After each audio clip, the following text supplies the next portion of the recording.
पहली उंगली अंगूठे के नीचे, 3 उंगली सीधी। ज्ञान मुद्रा इसको बोलते, ज्ञान मुद्रा, ज्ञान बढ़ाने वाली मुद्रा है।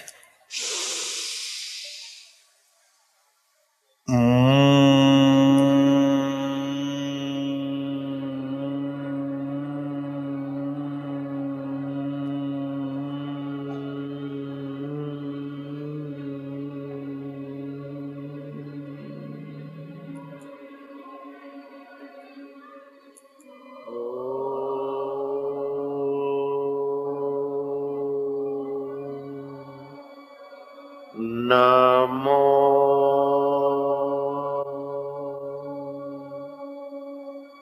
भगवते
वासुदेवाय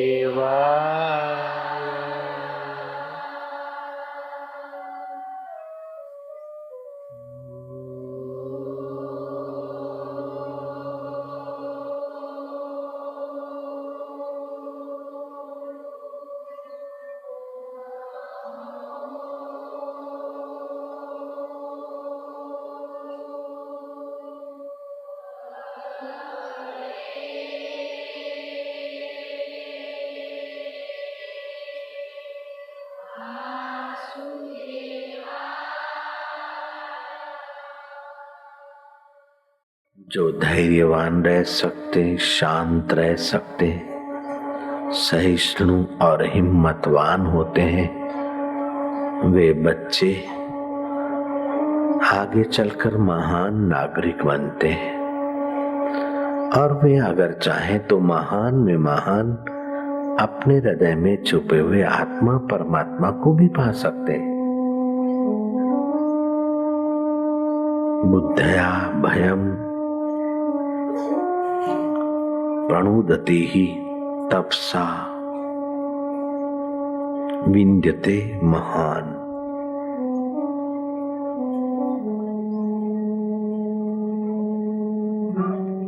गुरु सुभूषणात् ज्ञानम शक्तिम योगेन विन्द्यति। बुद्धि से मनुष्य अपने भय को दूर कर देता है। बुद्धि से मनुष्य मृत्यु के भय से भी पार हो जाता है। तपस्या से महत पद को प्राप्त हो जाता है। और गुरु शुभ्रता से, गुरु की कृपा और गुरु का शुभ आश्रय से सेवन करने वाला ज्ञान और योग से अपने दिल में ही परमात्मा की शांति को पा लेता है। बुद्धया भयम प्रणुदत्ति तपसाम विन्द्यते महत्। गुरु शुभुष्टा ज्ञानम शांतिम योगेन विन्दति। बुद्धि से मनुष्य अपने भय को दूर कर देता है।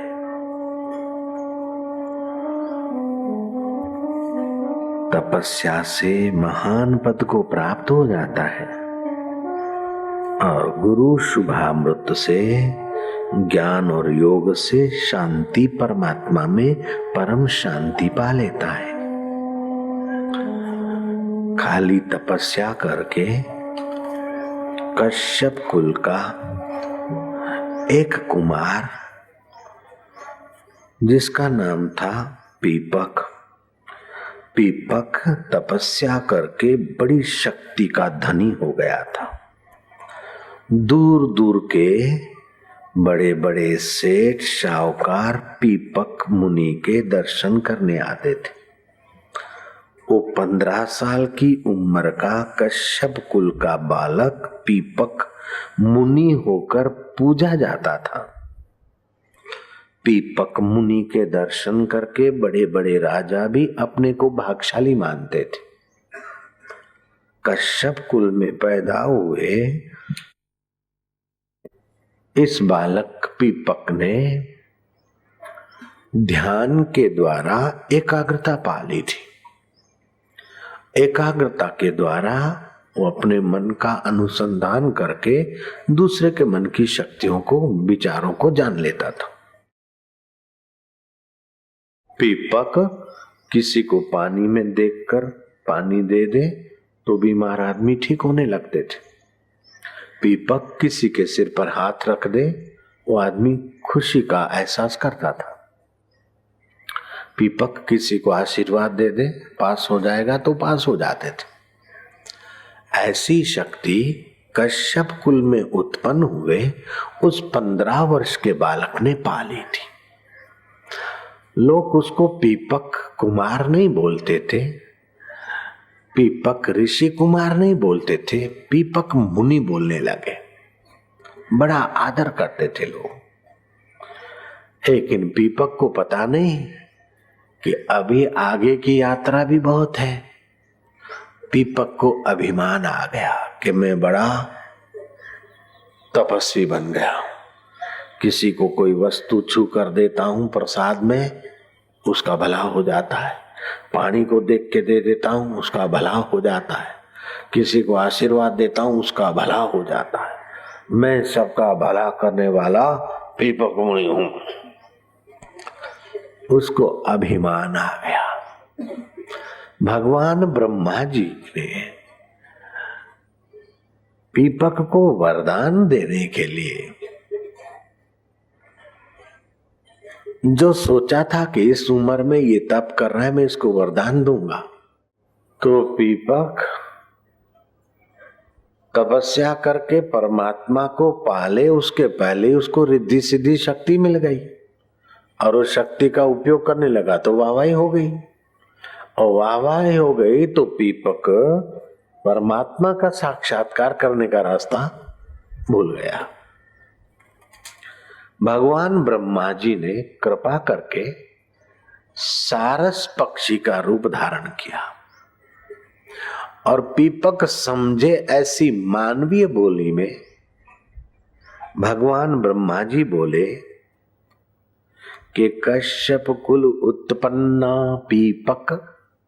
पीपक ने देखा कि सारस के मुंह से और मनुष्य की भाषा ध्यान से सुनने के लिए ब्रह्मा जी ने वो लीला की। तो पीपक एकदम ध्यान से सुनने लगा। तो ब्रह्मा जी भगवान बोले कि कश्यप कुल उत्पन्ना पीपक प्रभु मार्ग त्यागा। पीपक चौंका, वाहवाही के रस में लागा, मुनि कहलाया और मनन न किया। मुनि कहलाया, मुझ प्रभु को न पाया। पीपक बोले ये क्या बोल रहे? पीपक ने हाथ जोड़कर प्रार्थना की। सुनो, बस ताली नहीं, बस बस बस बस। पीपक ने हाथ जोड़कर प्रार्थना की कि सारस पक्षी स्वरूप धारण करने वाले आप जो भी भगवान हो, मुझे सत्य उपदेश करो कि मैं अभी क्या करूं। तब सारस पक्षी को प्रेरित करने वाले भगवान ब्रह्मा जी ने कहा कि पीपक, कश्यप कुल तेरा महान, मार्ग तेरा महान, लेकिन वाहवाही की लालच में तू अपना माता पिता का आदर और सेवा भूल गया पीपक।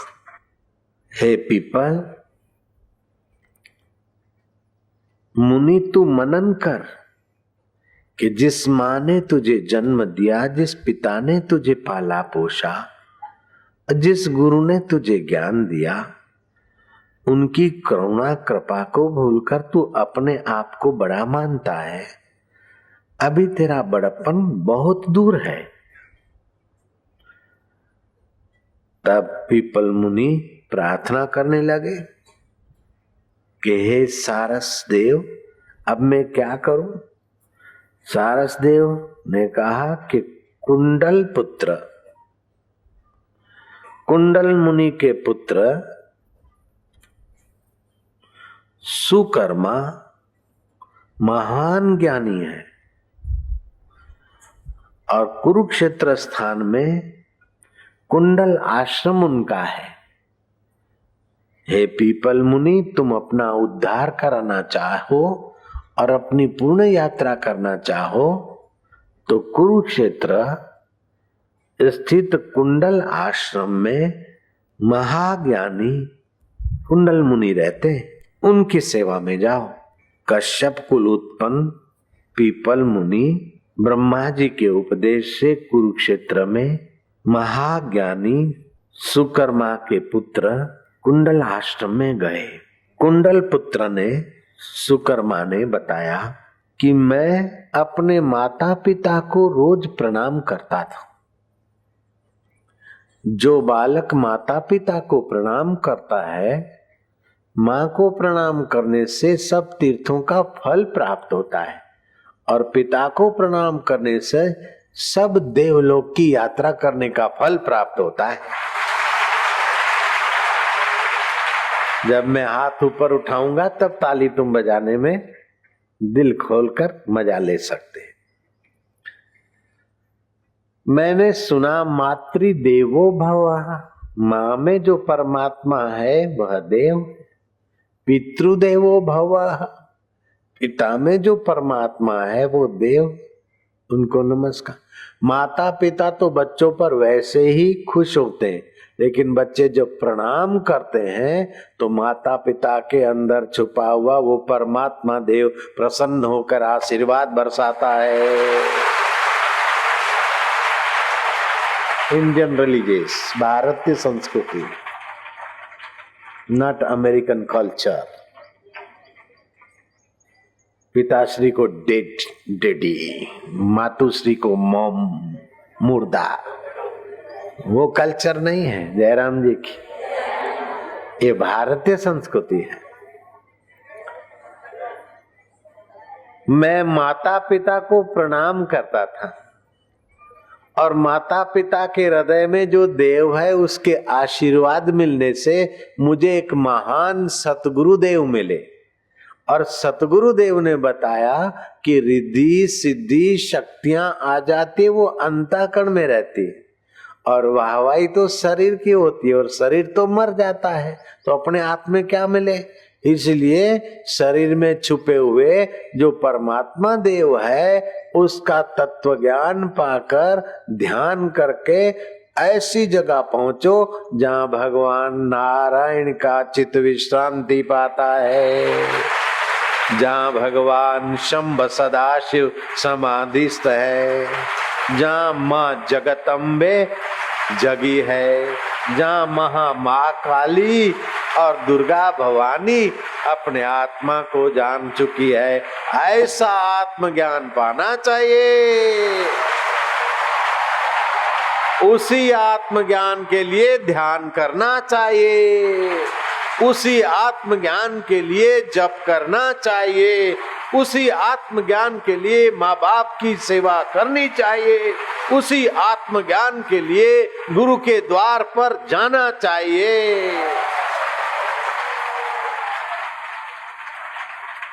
हे कश्यप कुल के पीपल मुनि, आपको भगवान ब्रह्मा जी ने सारस रूप में उपदेश दिया था, ये भी मैं आपको देखकर थोड़ा ध्यान करके जान चुका हूं कि आपको बहुत अभिमान हो गया था, इसलिए दयालु ब्रह्मा जी ने तुमको सारस रूप में मेरे पास भेजने की कृपा की है। वो तो सुनते ही दंग रह गया कि कहां तो मैं कश्यप इलाके में आश्रम में और कहां कुरुक्षेत्र में कुंडल पुत्र सुकर्मा महान ज्ञानी मेरे मन की और ब्रह्मा जी के उपदेश और लीला की भी बात मेरे को बता रहे। उसका हृदय अहोभाव से भर आया। मुझे आप आज्ञा दीजिए, मैं थोड़ा समय आपके आश्रम में रहूं, सेवा करूंगा और आपका रोज सत्संग सुनूंगा और ध्यान करूंगा, और जिसमें आपका मन शांत होता है उस परमात्मा शांति को पाकर मैं अमर पद को पाऊं।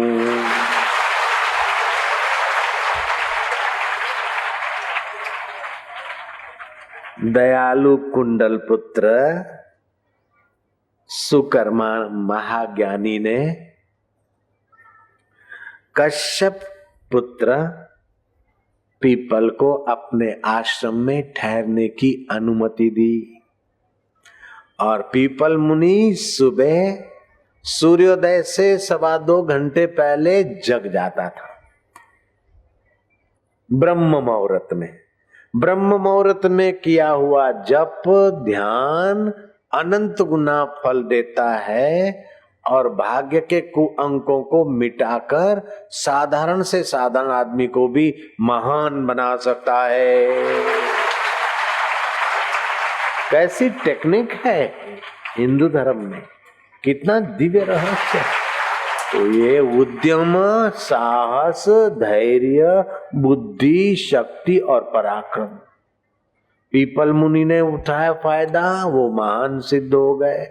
उन्होंने उठाया फायदा, महाकवि कालिदास हो गए। ध्रुव ने उठाया फायदा, अटल पद भी पा लिए। ज्ञानेश्वर ने उठाया फायदा, 15 साल में गीता का अनुवाद ऐसा लिखा कि 700 वर्ष में उनकी बराबरी का नहीं। गांधी जी ने उठाया फायदा तो मोहनलाल करमचंद वकील में से महात्मा गांधी हो गए। रोज प्रार्थना करते थे, रोज ध्यान करते थे, हिम्मत रखते, उद्यम करते, साहस करते। उद्यम साहसम धैर्यम, उद्यम साहसम धैर्यम, बुद्धि शक्ति पराक्रम, बुद्धि शक्ति पराक्रम, षडेते यत्र वर्तन्ते, षडेते यत्र वर्तन्ते, तत्र देव सहायकृत, तत्र देव सहायकृत। हरि हरि